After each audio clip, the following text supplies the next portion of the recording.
Hello everyone, welcome to EduMag UPSC. Today the topic is GDP figures and the economic outlook. This has come on RSTV on June 1st and the guests are Arvind Virmani, who is a chairman at EGRO, and Shobhmoy Bhattacharjee, who is a consulting editor, The Business Standard. Let us see the concern of the topic. Here the concern is the data released by the National Statistics Office, which states that there is a huge recovery in the fourth quarter of 2021. Right, so the India's GDP grew 1.6% in the fourth quarter itself, and what we should observe here is that 2021 is an year of COVID. Right, since March of 2020 we are experiencing the COVID and there is lockdown. Right, so from April 1st to 30 March 2021 we have the financial year and we have the 4 quarters here, and in the fourth quarter we have seen that the GDP grew 1.6% and the first 3 quarters had been badly hit because of the lockdown and reduced economic activity. So what happened is the Indian GDP grew 1.6% and this is a sharp recovery that started after 2 consecutive quarters of contraction. The quarter 2 and the quarter 3 are the quarters of contraction due to the impact of strict lockdown. India was among the few leading global economies that witnessed positive year-on-year growth. Right, so every year there is a progressive growth in GDP figures.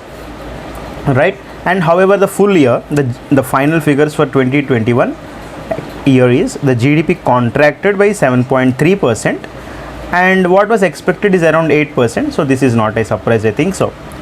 Right, let us go into the questionnaire, and before that we will see what the GDP is, and this is what is important, and what you need to know is how the GDP is calculated at the factor cost or the market cost. Now the India calculates it at market cost, right, and the base year concept, and the base year is around 2011-12. There is a significant notification to change this base year to 2017-18, I think so, or 2016-17. This is because to align with the global trends, right, to align with the global trends. So, and another thing what you need to note down is how it is calculated. It is calculated in 3 approaches: the income approach, the income and the expenditure method, and the value addition method. Right, how much value is added to the product in certain stages of manufacturing. Right, the expenditure method, here if you see we have the consumption and how much the households will consume, and the private consumption how it is, and the investments and what are the business investments or the expenditures of the business in increasing the economic activities, and the government spending, right, how much the government is spending, plus the net exports, right, the input, the exports minus the imports. Right, this is the net exports. This all will give the actual value of the final goods and services that are produced in this financial year. Right, so this is what the GDP will make up, and you need to see a lot of information about this. Right, okay, let us move into the questionnaire now. And the question 1 here is a 7.3 contraction is less but better than expected, because we have already seen it is around 8 which is expected. What are the factors that you have think led to the sharp recovery in the last quarter? This is important. What are the factors that led to sharp recovery in the last quarter itself? Now when the pandemic started, there is a lot of uncertainty, right? There is a lot of uncertainty in many sectors, how the economy will move, how the lives will be saved, what will be the health sector's condition, and is there a necessity of lockdown, and how the people are to be social distance, and there is a lot of uncertainty in all the concepts. So right there emerged a situation for lockdown also to reduce the spreading of the virus.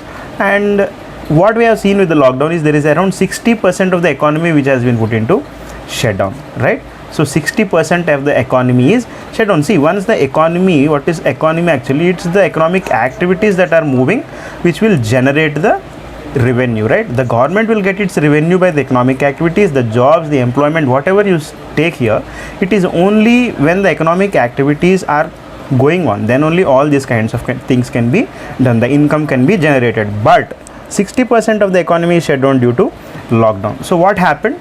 There is a huge fall in the revenue. Right, there is a huge fall in the revenue, jobs were lost, and the income of the people decreased. If income decreases, we know the expenditure of the people or the consumption will also go down significantly. Right, so what happened because of all these, and one more important thing is the manufacturing of goods has also gone down. Right, because this also will go down because of the reduced mobility of people. So due to all this, what happened?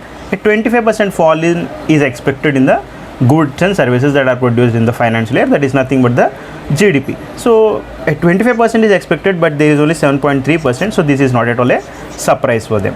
So measures taken by the government and the RBI in the monetary and the fiscal policy. We should see here the monetary policy is nothing but the money supply in the economy, right? And the fiscal policy is what dealt by government spending and the taxation. This is what is most important here. And generally the monetary policy is managed by the central bank, which is RBI in case of India, and the fiscal policy is mostly dealt with government departments, and here it is the Ministry of Finance, right? In the why the money supply is required, because you need to push up some liquidity into the economy to increase the economic activity and the consumption patterns, right? So the liquidity is what will be injected, right? This is what will be injected by the monetary policy. And the fiscal policy here is the taxation incentives what the government will provide. So right, this will also give some boost to the sectors that need it the most. Here the startup sectors which need it, and the MSMEs which need it, right? So this is also fiscal policy what the government will move on. So these all are required in sustaining the economy on track, and the government as RBI has done well on the monetary and the fiscal policy. And for this monetary policy, we also have the monetary policy committee, which consists of around 6 members, and it has a bi-monthly meeting to decide upon the monetary policy, right? It will have the repo, the reverse repo, and all these kind of things, right? And moving on to the next question, what according to is the expenditure side? Okay, the revenue received side is okay, but what according to is the expenditure side trends projected to be? The revenue received has already reduced because of the reduced economic activity what we talked earlier, but what happens to the expenditure side trends? Okay, comparing the growth and the expenditure, right? Last quarter, because for growth to happen also we need some expenditure from the government side, and if growth comes, automatically the receipt increase and the expenditure also may increase, and this is happened in the last quarter, and the full year trends will be compared and will be found which is the stronger. This is the question. The answer is government raised expenditure in the last as well as the first quarter, because the government raised because there is a necessity for raising this, because the people has not gathered enough money with them to continue with this economic activities, and the government needs to provide these incentives, and it needs to provide the welfare for the people. The migrant labor has become jobless, and or to contain all these kind of problems, the government need to raise the expenditure, and it has raised. This is not unusual, right? The capital expenditure, the revenue and the capital expenditures are the part of the expenditure side, and the capital expenditure is undershot, right? This is absolutely right, because you see the expenditure side will have two, the revenue and the capital. This will mostly go into the welfare part and the government policy part and the programs or those kind of things. The capital will go into the infrastructure building, right, which is vital for job creation, money mobilization also, right? So the capital expenditure has ultimately decreased because of the reduced mobility of people during the lockdowns, and thus the revenue side has been good, and when compared with the capital expenditure, the capital expenditure is what to be pushed, as we have talked now, for creating the jobs and raising the economy. But because of the lockdown, this has gone down, which led to reduced jobs or increased unemployment and a contraction in the economy. Government done well on the revenue side, absolutely we know that, and not only for the food subsidy but also for 1 lakh crore to it spends towards the reserve. What we have seen, the programs like Atmanirbhar Bharat, okay, and the food subsidy like the Garib Kalyan Ann Yojana, what we have seen, and all these are a part of the government's revenue measures. For current year 2021-22, it clearly identified the gaps, right? Because we had an experience in the past year, so we have identified the gaps where it is coming, the migrant workers gap or the health sectors gap, and as needed more on the food subsidy, because more number of unemployment and the migrant laborers could not do that, and so there is a lot need to be provided on the food subsidy side and the NREGS, because in rural you need to provide this employment, the National Rural Employment Guarantee scheme what has been started by the government, and so based upon this the expenditure will be increased on such kind of schemes for the employment and food subsidy. And the shock buffers, if there is any kind of spreading of the virus again, there need to be some shock buffer so that you can push up these funds for sustaining the economy, right? So these shock buffers has been created, which is good, to sustain the second wave. The extra taxes what the government will, the tax base what the government will have will be expanding every year. So the extra taxes or the extra revenue streams will be generated for the government, and these are being pushed towards the expenditure, right, the revenue expenditure. And this is a great move again, because you will need a large amount of funds, and these are being pushed from the extra taxation what the government will get. This is a good move. This is what the answer has been given for second one. And the third one is the infections are more, deaths too, right? We have already seen the second wave has spread the infections very huge. We see that there was around 98,000, which is the peak for the first wave, and we have seen around 4 lakh plus cases for the second one, right? So the infections has raised, and we have seen around 4,000 deaths a day. So the deaths also raised, and this will lead to a shock in the people, right? The psychological thing, this one. And what impact do you think the second wave will have on the economy, right? Because this is more in terms of infections and deaths, and what will be the impact, and what will be the impact on the rural side? This is the second part of the question. So let us see the answer. The extent and speed of spreading, okay, the extent, how vast, okay, throughout India, and the speed of spreading, how fast the infections are spreading, how many cases are being registered, is very high. And so will be the stabilization too. See, when the infections are going this way, and what will happen, the infections will reduce also this way, because more people are getting infected, more people will recover at the same time, right? And this trend is continuing, and the stabilization will also be fast.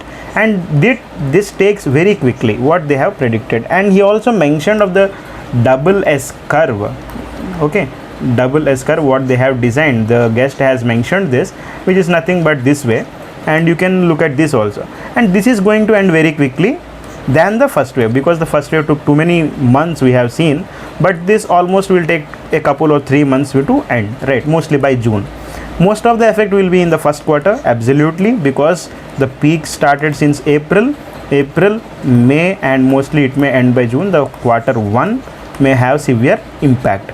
The question is how fast the second quarter is going to recover. As we have already seen in the last year, the quarter 4 means followed by quarter 2 and quarter 3, which are mostly hit by the cases. This has recovered soon, and we have seen 1.6% increase in the GDP. So how fast after this quarter 1 of now, the quarter 2 which is going to come in the months from July, how fast this is going to recover, how the government is boosting this. The March IIP, the Index for Industrial Production, which deals the IIP, which is again given by the National Statistics Office, which is under the Ministry of Statistics and Program Implementation. And this IIP will give you the manufacturing growth, right? And there are some core industries what is important from the prelims point of view. What are the 8 core industries that are there in this sector? So the March, what the point here is, the guest mentioned is the March IIP is very strong, means the manufacturing of goods went very high, right? So more mobilization is there, many industries got opened, so there is a huge amount of manufacturing in this year. So whereas the February is too weak, but in March it has gained a lot of importance, and this rise has surprised them. And this wave is 4 times stronger than the first wave. We know that the situation is worst in urban than rural, because in urban there is a lot of contact between the people, there are malls, there are restaurants, and the contact of infections is very high.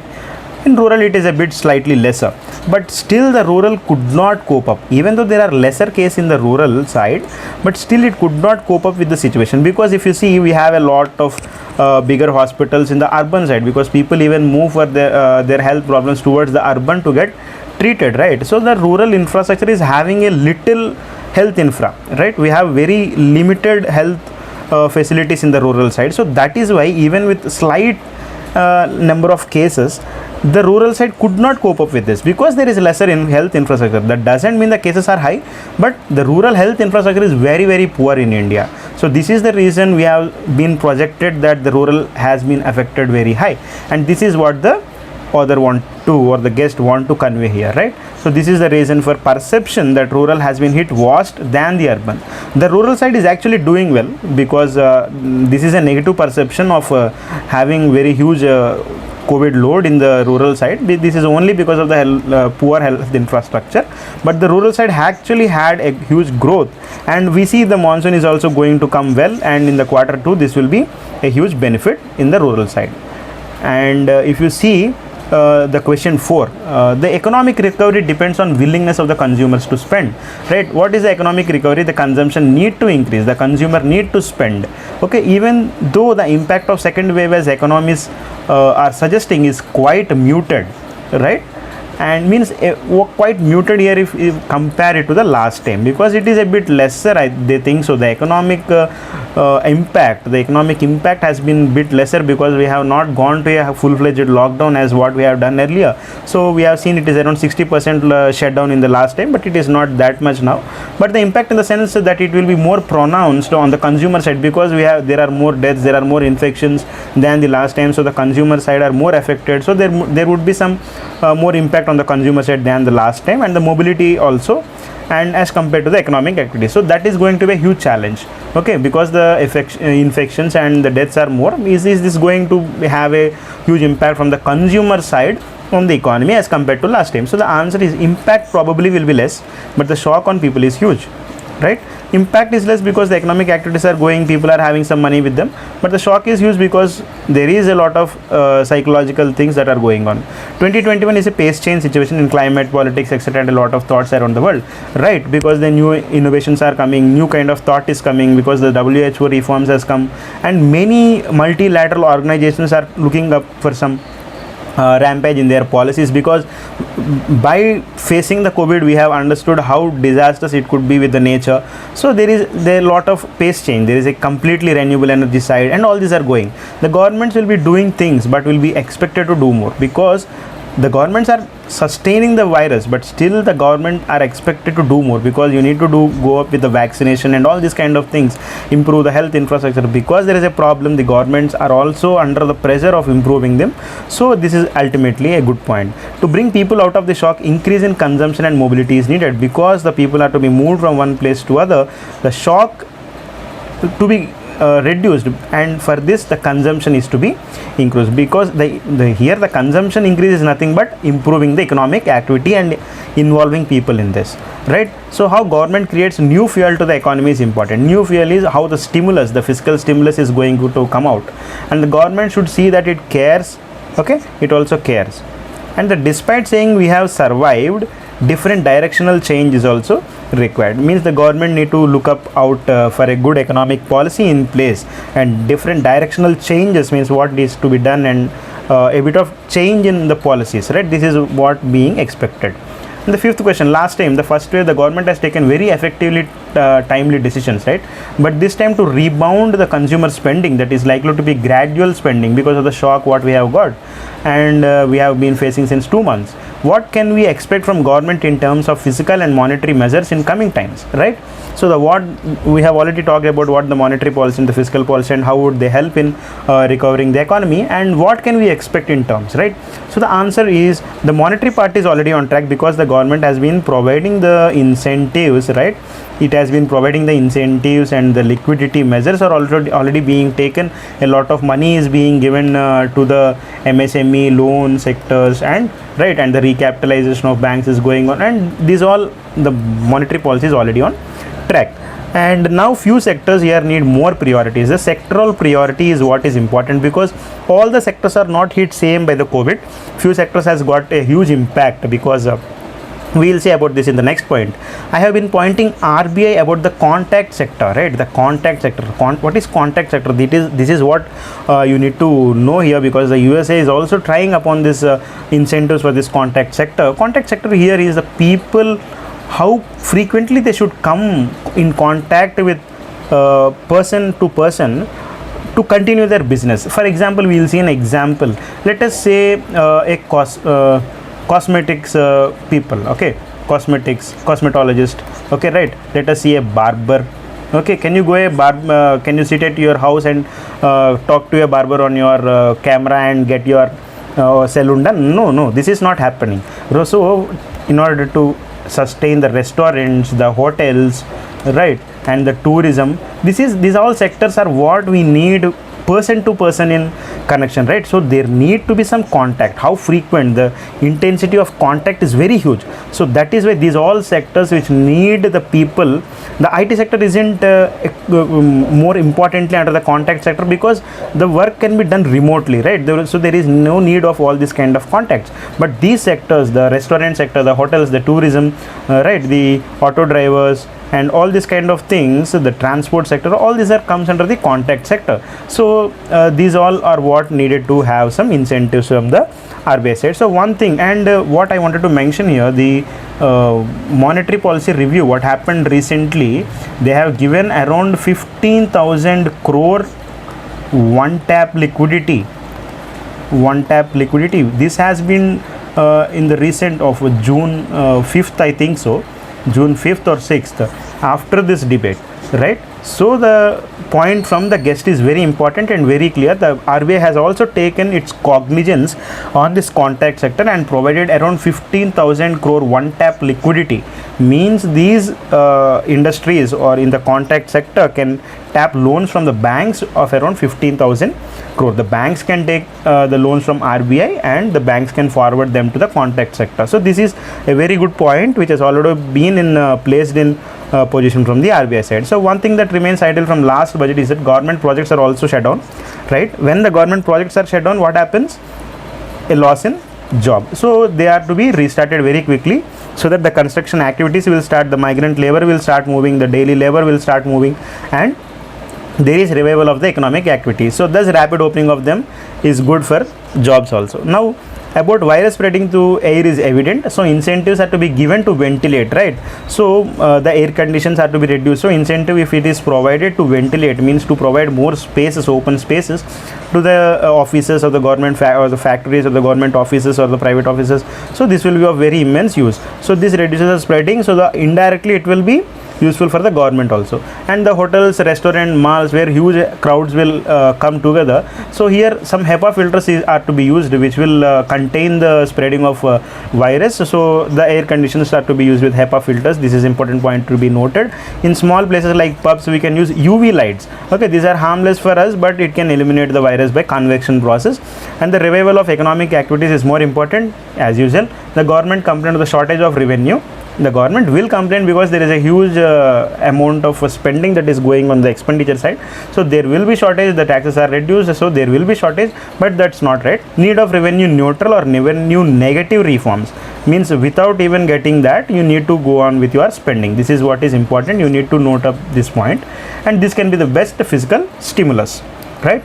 And going on to the sixth question, given the uncertainty of the pandemic, the scientists are also cautioning about the third wave. Okay, third wave.